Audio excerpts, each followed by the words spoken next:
Topic number three, if you haven't seen our other two topics for a three-part series today, they are linked right above. So the US House and Senate just passed the $900 billion stimulus agreed upon by both Republicans and Democrats. Earlier stimulus proposals from the White House included $1.9 trillion, but that was rejected by Democrats.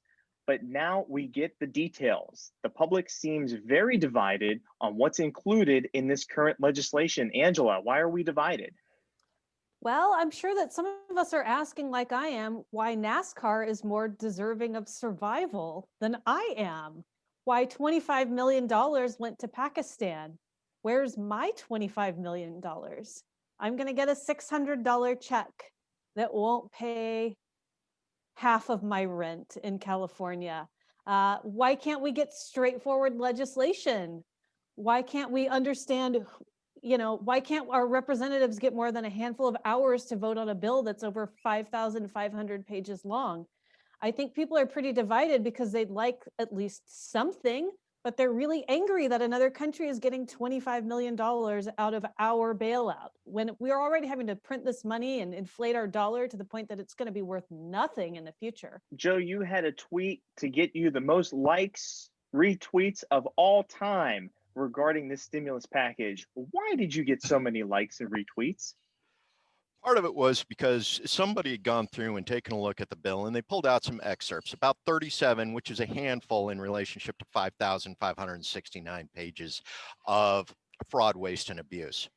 Now, the 900 billion, which 300 billion was going to direct aid, 600 billion was going to lateral aid of some kind or another, but it all got wrapped up into the 1.4 billion or trillion. It was a 1.4 trillion omnibus bill for spending. So literally, in order to get your $600 check, everybody had to sign off on $2.3 billion or trillion dollars worth of spending, which, if that goes into effect, which it will, because it was a veto-proof majority in both houses, will push the national debt over $30 trillion, which at this point, it doesn't mean anything to anybody. That much, nobody can conceive of that much money, except for it's, 30 times Jeff Bezos's net worth right now. So, like we mentioned in the question itself, the Republicans, and specifically Mnuchin and Donald Trump, came up with $1.9 billion that was whittled down to $1.9 trillion was whittled down to $900 billion to have both sides agree upon this. But we're reading now a lot of pork that was added into this. How do Republicans sign off on something this large? Well, I'm glad to see that there was some opposition within the Senate and the House. I think most of the opposition has come from the right because of the spending issue. But there's a few things to break down in here. For one, again, it's worth remembering that it was Nancy Pelosi that made the strategic decision to kick COVID relief down the road to make it to align it with this omnibus bill, right? You had pushes by the Trump administration to get a deal done with Pelosi prior to it. She thought she'd have better leverage after the election. She was bragging about this. It wasn't a mistake. It was a decision. So what we did is that now you have this alignment of the COVID relief bill with the omnibus bill. And now this is actually perhaps a good thing in some ways because it's showing the absurdity of the way this budgeting process works. Would we be as outraged about Pakistani gender studies or whatever it is if it wasn't connected with the COVID relief? I don't know. But the problem is, I think one of the issues going back to this in general, though, is that when we talk about the direct relief payments to American workers, and Americans as a whole, this is being sold as like stimulus and things like that. That should not be what this is. What we should have been happening is that every single person who was put out of, whose business was closed down, who was put out of work, they should be able to sue their state government. Because again, as I've mentioned before on this show, it has been the malpractice of, particularly with these blue states, shutting out these people, these businesses, destroying these jobs, destroying these livelihoods. The state governments doing this should be the ones held liable. This isn't a stimulus, this is reparations. And as long as we see it through this lens, like, oh, this is a relief package, I think we're missing the bigger picture here. Those state governments should be paying for what they have done. The problem is that many of these mismanaged tyrannical governments couldn't pay it if they wanted to. And so this this is a big situation where American finances in general continue to just resemble clown world. And when we start getting the numbers that we can't even wrap our heads around. So again, there's a lot of anger here that should be felt because it's this absurd budgeting process, absurd handling of this from the beginning. And again, it's a shame to the people that really should be paying are not the ones that are going to end up facing the consequences. Sure, Angela, what does this mean moving forward? I mean, we're looking at $900 billion. I mean, that's just a number that's really hard to wrap our heads around. And only 15% of it is going to the American people, but we're going to be taxed at the whole 100%. What does this mean? Well, it just means that we're going to stay broke. The country goes further into debt. Who knows what that will mean for our future? You know, we could get as ugly as Venezuela down the line if we don't get our act together and our finances in order. I don't believe the Biden administration is going to do a great job for us financially. Trump certainly didn't help us, you know, much in that area either. And until people start really fighting back, and thankfully they are a little bit in California now, until they start fighting back in blue states against all of these lockdowns and opening up their businesses, people are going to become further in debt. They're going to be broker. People will file bankruptcy, depression, suicide, and so on and so forth. We really got to fight this from the ground up. Does this give an opportunity to the libertarians to really get out there and stump in these battleground states, or even to get on local ballots?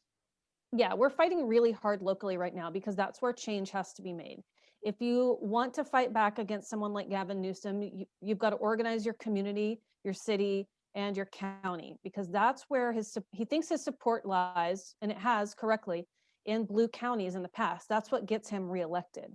So we're seeing a large opposition movement start to happen right now because people are just broken, they're fed up. That's where libertarians and liberty-minded people are going to start winning races, because we're connected with the people who are suffering. Joe, do you agree, and does the Green Party agree with spending $900 billion? In the context of the stimulus bill and the omnibus bill, absolutely not, under any circumstances whatsoever. The way this looks from an outside perspective is a dysfunctional family. You got mom and dad arguing over the budget. Mom's coming in saying, you know, why'd you buy the neighbor Frank, you know, a $1,500 AR-15? Dad turns around and looks at her and says, well, why are you still buying $200 seats at the Met every weekend? So you end up with the Democrats and the Republicans going, okay, you got me. But the kids are still starving. The kids are about ready to get kicked out of the house because they can't keep heat on in the place. So from the way the Democrats, both parties have handled it, it looks grotesque, it looks dysfunctional, and it's time for, you know, in many of the cases, either Uncle Howie or Aunt Joe to step in and take care of the kids and say, you know what?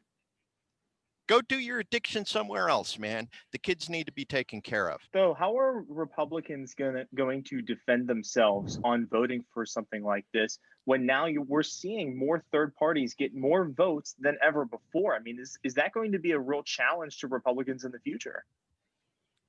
I think that it does reek of hypocrisy if you're going to talk about fiscal responsibility and then vote for this bill with all the additives in it. I mean, I know that there are always concerns about, oh, well, you know, we can't give direct payments to working class people, and that's fine. But again, like this, I think that goes again to the problem of the perception here, as well as who's paying for it. The problem though is that, you know, we've created a culture. The reason why we have these runaway deficits is that it has been a large push against any sort of degree of fiscal responsibility. We need the Tea Party elected in 2010. You know, Paul Ryan starts offering very modest changes to Social Security, to Medicare, to things like that. And then you have Democrats running ads of, you know, him throwing grandma off a cliff. It turns out that people don't like being called grandma killers. And so like you have a large, until you have a genuine society of, you know, growth in public sentiment on getting real about the debt, it doesn't matter who you elect. I mean, if you had elected President Joe Jurgensen, I think you'd end up getting these same sort of budgets done, because this is what effectively what the American people keep voting for. Angela, 85% of this bill is not going towards individual Americans. Is that good or is that bad? That's bad, obviously. Joe, last word. This goes back to the old adage of money trickles up, not down. You know, if you give it to the working class, the rich man will get it eventually before the end of the day. You know, but if you give it to the upper class, you know, the working man will never touch it. It doesn't bail out anybody but the people who already got the money in this scenario. Sure. Whereas if you'd gone in at the lowest level, at least the working class would have been able to provide shelter, housing for at least another month, make sure their kids got fed, for maybe 2 or 3, would have worked with nonprofit organizations like the food banks, being able to support them and the volunteers that are associated with that, creating mutual aid. But no, what they did is they literally bailed out the banks, they bailed out the corporations, they bailed out the friggin' Met and the JFK Center for Humanities. This is not a working class supporting scenario. Depending on how you want to look at it, now, what's the term for class genocide? Wow. We're literally at that point because they are starving and killing the working class of America. 15 seconds, though. Can you defend the Republicans voting for this bill? No, but I can defend the Republican leadership at the state level that has helped. Again, in a state like Florida, our desperation is a lot less than if you are in California or New York, because again, our economy is largely open. And that's one of the best things we can do going forward. We need to remove, there's been a lot of talk in recent months about qualified immunity. Remove the qualified immunity from these Democratic lawmakers that continue to shut down the economy, because that is the underlying issue here. Meanwhile, buy Bitcoin and other things. Again, good Republican state legislators around the country have been opening up all sorts of interesting things on gold, cryptocurrency, particularly in states like Wyoming. That's what we really need at the state level, is greater leadership on offering serious solutions to the problems we're going to have and the consequences of debt and inflation. Awesome. Thank you to the guests that joined us today. And thank you to the viewers who are watching this. Make sure you give us a thumbs up, share this with your friends on social media, and we'll see you next time. Take care. Bye, guys.